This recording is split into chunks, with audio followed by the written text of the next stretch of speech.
আসসালামু আলাইকুম সম্মানিত ভিউয়ার্স, আজকে আপনাদের দেখাবো একটি বিরাট তাফসিরুল কোরআন মাহফিল মুফতি Amir Hamza Kushtia, Arla Uttarpara MS model madrasa, Paikar union, Kahalu, Bogura.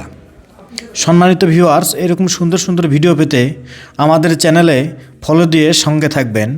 সবাইকে ধন্যবাদ। আসসালামু আলাইকুম। যার জীবনে খানার বারান্দায় যাওয়া লাগে না,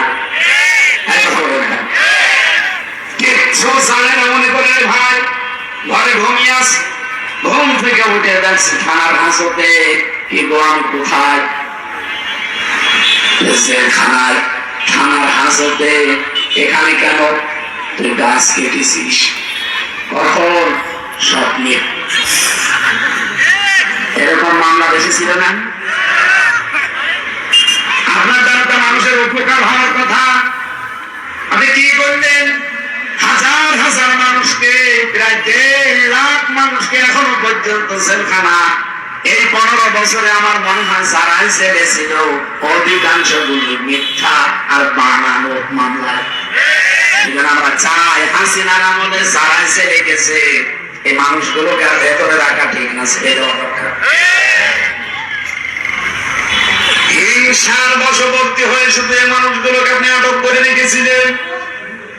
বগুড়াবাসী আপনার শ্রেষ্ঠত্বের প্রমাণ দেন, কিন্তু ফেরেশতারা আসবে ওই দিন রাতে, এসে শুধু আপনি নামাজে থাকবেন, রোজা করবেন, জিকির করবেন, কোরআন পড়বেন, তাসবিহ পড়বেন, তার জন্য মুসাফা করবে না। আল্লাহর ফেরেশতারা এসে দেখবে যে আপনি জনকল্যাণমূলক কোন কাজে আছেন। অন্তত এই রাতের বেলা যদি আপনি একটু চেয়ে দেখেন যে 2-3 বাড়ি পরে কোন মানুষের বাড়িতে খাবার নেই, কার মেয়েটা লেখাপড়া করতে পারে না বা বিয়ে দিতে পারে না, সাধ্য মতো যদি তার বাড়িতে যে কিছু দিয়ে একটু সান্ত্বনার বাণী দেন, এইটাই পৃথিবীতে সবচেয়ে বড় কাজ। এরকম কাজ সবে বরাতে, সবে কদরে এদেশে হয়। তার নামও আমরা শুনি, কিন্তু কেউ শহীদ বলি না, বলি তাকে মনে রাখা হয়েছে। শহীদ হওয়ার জন্য কিছু কাজ কর্ম আল্লাহ পছন্দ হওয়ার আগে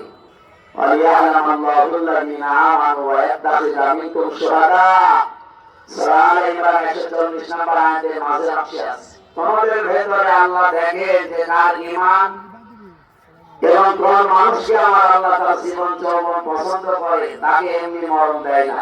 আমি বললাম না, রাজমশারফ মারা গেলে যদি ঈমান নিয়ে মরে ঘুমিয়ে থাকবে আর শহীদ হয়ে মরলে আল্লাহ খাওয়াবে। এই জন্য আল্লাহ যাদের ঈমান এবং তাদের যৌবন পছন্দ করে, এই মানুষটাকে আল্লাহ এমনিতেই মরণ দেয় না, শাহাদাতের মরণ দিয়ে ধন্য করে। আরাফাতের ময়দানের পাশে এটা কাবা শরীফে ইমাম আমি 16 সালে নিজে শুনেছিলাম, উনি দোয়া করছিলেন, খতবাত দিয়ে আরবিতে বলছিলেন শহীদ জিয়াউর রহমান। এই নামটা উচ্চারণ করে উনি আরবিতে একটা দোয়া করলেন, পরে যে আল্লাহ তার মাথার উপরে কুদরতের ছায়া বৃদ্ধি করে দেন। চিন্তা করলাম এই দোয়া আমি করে দেন। পরবর্তীতে নীল দাস আছে না আরাফাতের ময়দানে, অথবা মাথার ভেতরে এই যে মগজগুলো দেখতে পান, এত সূক্ষ্ম সূক্ষ্ম তার দেওয়া আছে, এখানে পুরা শরীর কন্ট্রোল করছে এখান থেকে। এগুলো ঝাঁকানি লাগে।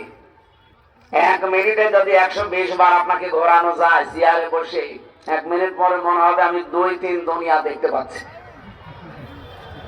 যেহেতু রিমান্ডে অধিকাংশ গুলো হিন্দু অফিসার পেয়েছিলাম, ওরা তো আর আল্লাহ রাসূল বিশ্বাস করে না, তখন এই কথা বলতো যে কেমন লাগছে এখন আপনি 2-3 দুনিয়া দেখতে পাচ্ছেন না? হ্যাঁ দেখতে পাচ্ছি। বলে আপনাদের তো, আপনাদের আল্লাহ, আপনাদের নবী, আপনাদের মাওলানারা তো এই কথা বলে যে মরে গেলে নাকি 10 দুনিয়ার সমান জান্নাত পাওয়া যাবে। এবার 10 দুনিয়া দেখতে পাচ্ছেন। এই কথাগুলো ওই সময় শোনায়, কেমন লাগে বলেন তো? আমি এই কথাগুলো এখন বলছি, অথচ এটা আমার ফেস করা লিখেছে। বাস্তবে যে কত কঠিন অবস্থা ছিল, মানুষ হিসাবে অন্যায় কম বেশি সবার আছে, আল্লাহ যেন নিজ গুণে মাফ করে দেন। তার স্ত্রী যাকে এক কাপড়ে এই ফ্যাসিস্ট হিংসার বশবর্তী হয়ে এক কাপড়ে বের করে দিয়েছিল 40 বছরের বসবাস করা বাড়ি থেকে, ম্যাডাম খালেদা জিয়া ওই দিন যা কন্দন করেছে। আমি কয়েকদিন আগে ওনার বাবার বাড়ি ছিলাম, ওনার বাবার গ্রামে। থানায় গিয়ে দোয়া করেছিলাম যে আপনার ফেনীর জামাই শহীদ জিয়া, আর এটা তো তার শ্বশুর বাড়ি। ম্যাডাম খালেদা জিয়া ওই দিন যা কন্দন করেছিল, তামাম দুনিয়া কেঁদেছে তার কান্না দেখে। আর এই রাক্ষসী মহিলা বসে বসে হাসতেছে। তামাম দুনিয়া যেখানে এনার কান্না দেখে কন্দন করে, আফসোস করে, আর ও ভিডিও দেখে দেখে হাসে। গতকালকে আমি সাক্ষীরা ছিলাম, কত মানুষের বাড়ি ঘর বুলডোজার দিয়ে একেবারে মাটির সাথে মিশিয়ে দিয়েছিলেন। পৃথিবীতে যতটুকু করবেন অতটুকু আপনার উপরে আল্লাহ শোধ নেবে, তারপরে আপনার মরণ হবে। 13 সালে আপনি ভেঙেছিলেন, মাত্র কয় বছরের ব্যবধানে এখন দেখেন আযাবুল বুলডোজার নাজিল হয়েছিল। এই ফেব্রুয়ারির 5 তারিখে আযাবের নাম কি? আযাবুল বুলডোজার। একেবারে মিশিয়ে দিয়েছে মাটির সাথে। এটা শুধু মিশিয়ে শেষ করে দিয়েছে, ঝামেলা যারা করেছিল এর পরবর্তীতে অপারেশন ডেভিল হান্ট আরম্ভ হয়েছিল। এটা আর একটা গজব।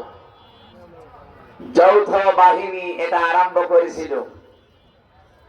যৌথ বাহিনী দেখলে মুমিন যারা তারা খুশি হয়, যারা নিরপরাধ মানুষ তারা খুশি হয়, আনন্দ পায়।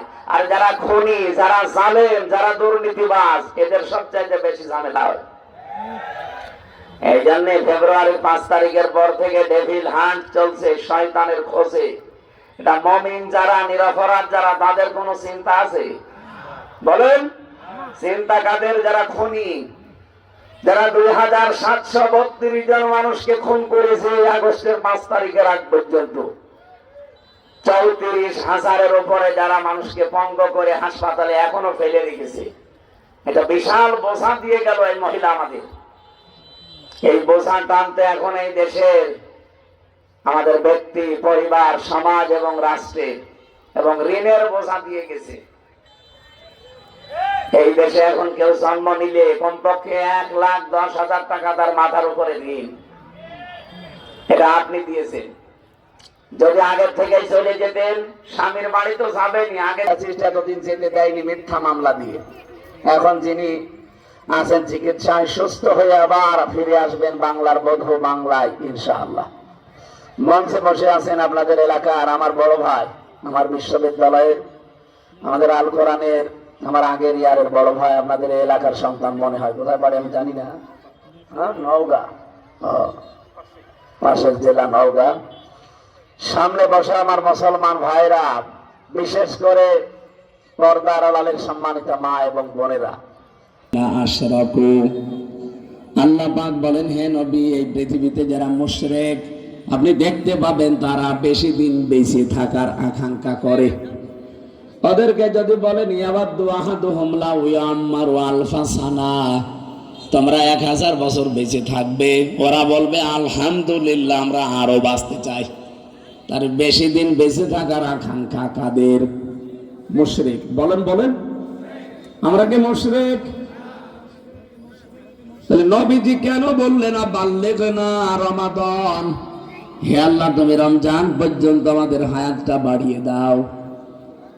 এই হাদিসের ব্যাখ্যায় আমি দেখেছি নবীজি এই কারণে বলেছিলেন, কারণ এই 11 মাস করতে পারেন 70 বার বলার সওয়াব হয়ে যাবে।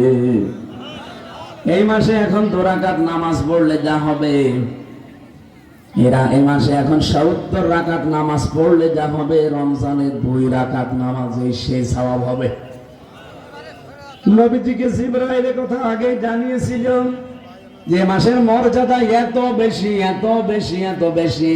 নবীজি এজন্যই বলতেন, আল্লাহ আমার হায়াতটা বাড়িয়ে দাও, আমি দুনিয়ার এই হায়াতটাতে এত বেশি নেকির কাজ করতে চাই যেটা দিয়ে আমার জান্নাত পরিপূর্ণ হয়ে যায়। বগুড়াবাসী, আমাদেরও টার্গেট আখিরাত। এই জন্য দুনিয়ায় যে কদিন বেশি আছি, আমার সবচাইতে বড় কাজ হবে আমি আল্লাহর ইবাদত করব।